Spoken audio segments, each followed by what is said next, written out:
Friends, welcome to our channel. நிறைய பேர் intraday trading பண்ணுறதுல தான் இன்ட்ரெஸ்டடாக இருக்காங்க. ஏன்னா அதில் தான் இமீடியட்டாக ப்ராஃபிட் பார்க்க முடியுது, லெவரேஜ் பெனிஃபிட்டும் இருக்குது. அது மட்டும் இல்லாமல் ஓவர் நைட் ரிஸ்க்கும் அவாய்ட் பண்ண முடியுது. இன்ட்ராடேல ட்ரேட் பண்ணுறதுக்கு நிறைய பேர் நிறைய விதமான ஸ்ட்ராட்டஜிஸை ஃபாலோ பண்ணுறோம். ஆனால் எந்த ஸ்ட்ராட்டஜிஸை நம்ம ஃபாலோ பண்ணாலுமே ரொம்ப முக்கியமான விஷயம் நம்ம ஃபோக்கஸ் பண்ண வேண்டியது ஐடென்டிஃபைங் த ட்ரெண்ட். ஸோ ட்ரெண்டை நம்ம ஐடென்டிஃபை பண்ணி ட்ரெண்ட் கூட ட்ரேட் பண்ணும்போது நமக்கு சக்ஸஸ் ரேட் வந்து ரொம்பவே ஹையாக இருக்கும். எந்த அளவுக்கு நம்ம ட்ரெண்ட் ஐடென்டிஃபை பண்ணுறது முக்கியமோ அதே அளவு ஈக்குவல் இம்பார்ட்டன்ஸ் எதுக்கு அப்படின்னா ட்ரெண்ட் ரிவர்சல் ஆக போகிற இடங்களை நம்ம ஐடென்டிஃபை பண்ணுறதும் தான். அப்போதான் சரியான இடத்துல நம்மளால ப்ராஃபிட்டை புக் பண்ண முடியும். அப்போ எங்கே ட்ரெண்ட் ரிவர்சல் ஆகும் அப்படின்றத ஐடென்டிஃபை பண்ணுறதுக்கு நம்ம ப்ரைஸ் ஆக்ஷனை யூஸ் பண்ணி ரொம்பவே பியூட்டிஃபுல்லாக ட்ரெண்ட் ரிவர்சல் ஆகிற இடங்களை நம்மளால் ஐடென்டிஃபை பண்ண முடியும். பட் மார்க்கெட்டில் ஃப்ரெஷராக இருக்கிறவங்களுக்கு இந்த மாதிரியான ட்ரெண்ட் ரிவர்சல் ஆகிற இடங்களை ஐடென்டிஃபை பண்ணுறதுல இனிஷியலாக டிஃபிகல்ட்டாக ஃபீல் பண்ணுவாங்க இல்லையா? ஸோ அவங்களுக்கான ஒரு சப்போர்ட்டிவ் டூல் பற்றி தான் இப்போ நம்ம பார்க்க போகிறோம். நம்ம பார்க்க போகிற இந்த இண்டிகேட்டர் இன்ட்ராடேயில் எங்கே ட்ரெண்ட் ரிவர்சல் ஆகிறதுக்கான சான்ஸ் இருக்குது அப்படின்றத மார்க்கெட் ஓப்பன் ஆகும்போதே நம்மளுக்கு சொல்லிடும். ஸோ அதுக்கேற்ற மாதிரி நம்மளோட ட்ரேடை அட்வான்ஸாகவே பிளான் பண்ணிக்கிறதுக்கு ரொம்பவே சப்போர்ட்டிவாக இருக்கும். இந்த இண்டிகேட்டரை நம்ம சார்ட்டில் பிளாட் பண்ணும்போது ஓப்பனிங் ப்ரைஸுக்கு மேலே ஒரு லைனும் ஓப்பனிங் ப்ரைஸுக்கு கீழே ஒரு லைனும் இந்த இண்டிகேட்டர் பிளாட் பண்ணிடும். ஸோ இந்த மேலே இருக்கிற லைன் ரெசிஸ்டன்ஸாக ஆக்ட் ஆகும். அதனால இது ரெட் கலரில் நம்ம பிளாட் ஆயிருக்கும்.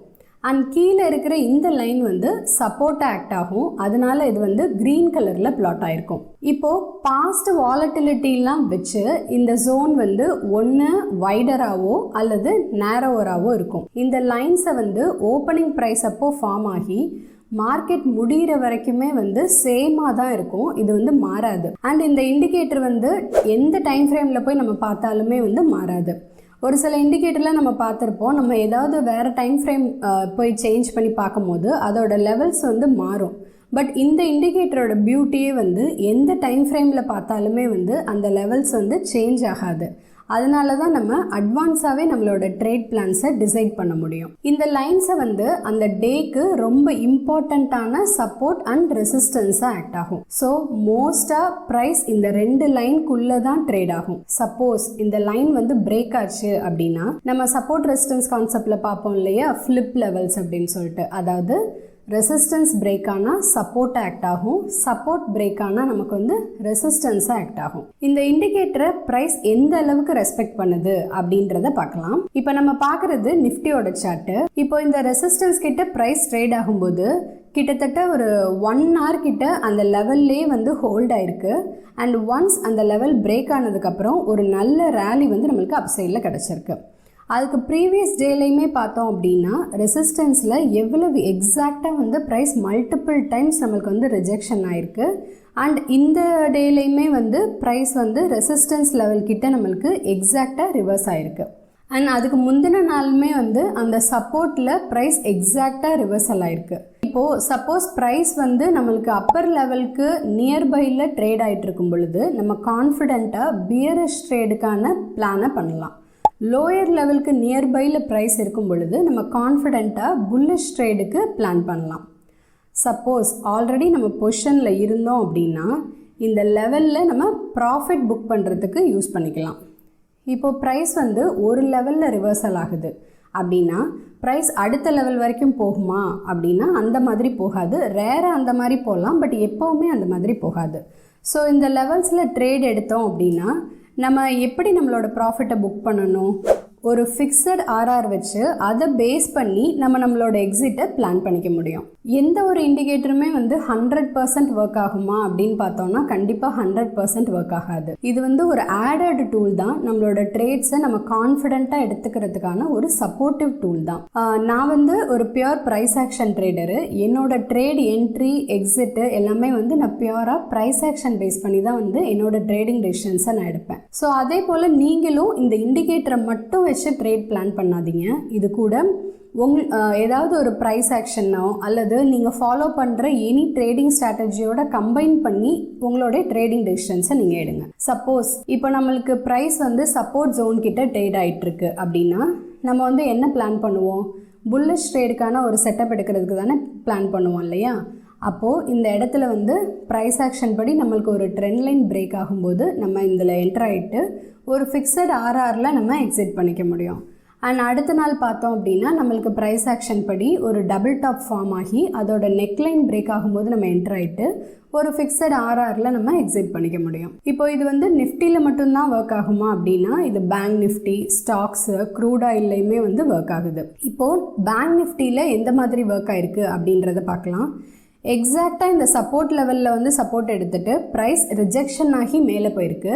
அண்ட் அடுத்த நாளுமே வந்து அந்த சப்போர்ட் லெவலில் எக்ஸாக்டாக சப்போர்ட் எடுத்து ப்ரைஸ் வந்து மேலே போயிருக்கு.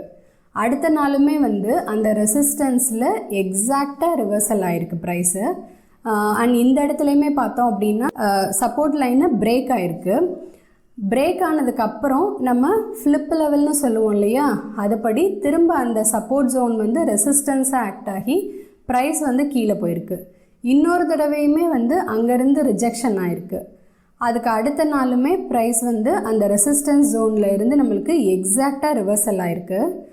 இது வந்து ஹெச்டிஎஃப்சியோட சார்ட்டு. இப்போது இந்த சப்போர்ட் பிரேக் ஆனதும் நம்ம ஒரு பியரிஷ் ட்ரேடில் என்டர் ஆயிருந்தோம் அப்படின்னா நம்ம வந்து எந்த இடத்துல நம்மளோட ப்ராஃபிட்டை புக் பண்ணுவோம்? இப்போ இந்த லெவல் நம்மளுக்கு தெரிஞ்சிருந்தது அப்படின்னா நம்ம கரெக்டாக அந்த லெவல் வந்ததும் நம்மளோட பியரிஷ் ட்ரேடோட ப்ராஃபிட்டை நம்ம புக் பண்ணியிருக்க முடியும் இல்லையா? அண்ட் இன்னொரு தடவை ப்ரைஸ் வந்து அந்த சப்போர்ட்டில் வந்து ரெசிஸ்டன்ஸ் ஆகிட்டு நம்மளுக்கு இன்னொரு ஒரு ட்ரேட் என்ட்ரி கிடைக்குது. ஸோ அகெயின் நம்ம இந்த இடத்துல என்ட்ரி எடுத்துட்டு நம்ம அந்த சப்போர்ட்லேயே எக்ஸாக்டாக நம்மளோட ப்ராஃபிட்டை புக் பண்ணியிருக்க முடியும். அடுத்த நாள் பார்த்தோம் அப்படின்னா இந்த டே ஹை பிரேக் ஆகும்போது நம்ம சப்போஸ் ஒரு புல்லிஷ் ட்ரேடில் என்டர் ஆயிருந்தோம் அப்படின்னா நம்மளுக்கு அன்றைக்கி கண்டிப்பாக ஸ்டாப் லாஸ் ஹிட் ஆகிருக்கும். பட் இந்த ஜோன் வந்து நம்மளுக்கு ஆல்ரெடி தெரிஞ்சிருந்தது அப்படின்னா அந்த புல்லிஷ் ட்ரேடில் என்டர் ஆகாமலேயே நம்ம வந்து இருந்திருக்கலாம் இல்லையா?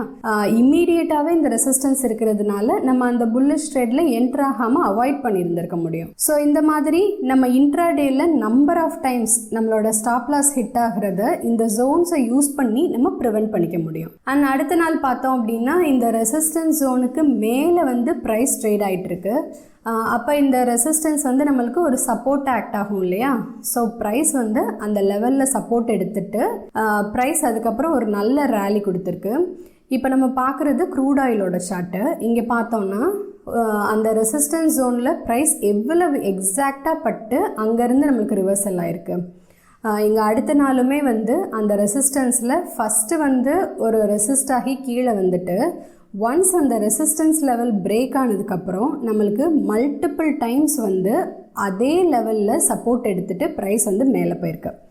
அப்புறம் இங்கே பார்த்தோம் அப்படின்னா இந்த ரெசிஸ்டன்ஸ் ஜோனில் ப்ரைஸை ரிவர்சல் ஆகி ஒரு பெரிய ஃபால் கிடச்சிருக்கு. ஆனால் அதுக்கு மொதல் நாளுமே வந்து நம்மளுக்கு ரெசிஸ்டன்ஸ்லேருந்து எக்ஸாக்டாக வந்து ரிவர்சல் நடந்திருக்கு. மோஸ்ட்டாக வந்து இந்த லைன்ஸ் நம்மளுக்கு ரெஸ்பெக்ட் ஆகிறத நம்ம பார்க்குறோம் இல்லையா? அண்ட் ப்ரைஸ் வந்து இந்த 2 லெவல்குள்ளே தான் வந்து மோஸ்ட்டாக ட்ரேட் ஆகுது. அண்ட் இந்த லெவல்ஸை மார்க்கெட் ரொம்ப எக்ஸாக்டாக ரெஸ்பெக்டும் பண்ணுது. அப்போது இந்த லெவல்ஸை யூஸ் பண்ணி நம்ம எந்த மாதிரியான ட்ரேட்ஸ் எல்லாம் எடுக்கலாம் அப்படின்னா, ஃபஸ்ட்டு நம்ம ஆல்ரெடி ஒரு ட்ரேடில் இருந்தோம் அப்படின்னா அந்த ட்ரேடோட ப்ராஃபிட்டை புக் பண்ணுறதுக்கு இந்த லெவலை நம்ம யூஸ் பண்ணிக்க முடியும். செகண்ட் வந்து இந்த லெவலில் இருந்து நம்ம ஒரு ரிவர்சல் ட்ரேடுக்கான ஒரு ட்ரேட் என்ட்ரியை நம்ம இனிஷியேட் பண்ண முடியும். தேர்ட் வந்து சப்போர்ட்டாகவும் ரெசிஸ்டன்ஸாகவும் இந்த லைன்ஸ் ஆக்ட் ஆகிறதுனால இதை ப்ரைஸ் பிரேக் பண்ணும்போது நம்ம இந்த ஃப்ளிப் லெவல்ஸாக யூஸ் பண்ணி நம்மளுடைய ட்ரேட் பிளான்ஸை வந்து நம்ம பண்ணிக்க முடியும். இந்த இண்டிகேட்டரை சார்ட்டில் எப்படி பிளாட் பண்ணுறது அப்படின்னா, ட்ரேடிங் வியூவில் சார்ட் ஓப்பன் பண்ணிவிட்டு இண்டிகேட்டர் செக்ஷனில் BB space dynamic space zone அப்படின்னு நம்ம டைப் பண்ணோம் அப்படின்னா ஃபஸ்ட்டாக இந்த இண்டிகேட்டர் தான் வந்து நம்மளுக்கு லிஸ்ட் ஆகும். ஸோ அதை கிளிக் பண்ணிட்டோம் அப்படின்னா நம்மளோட சார்ட்டில் இந்த இண்டிகேட்டர் வந்து பிளாட் ஆயிரும்.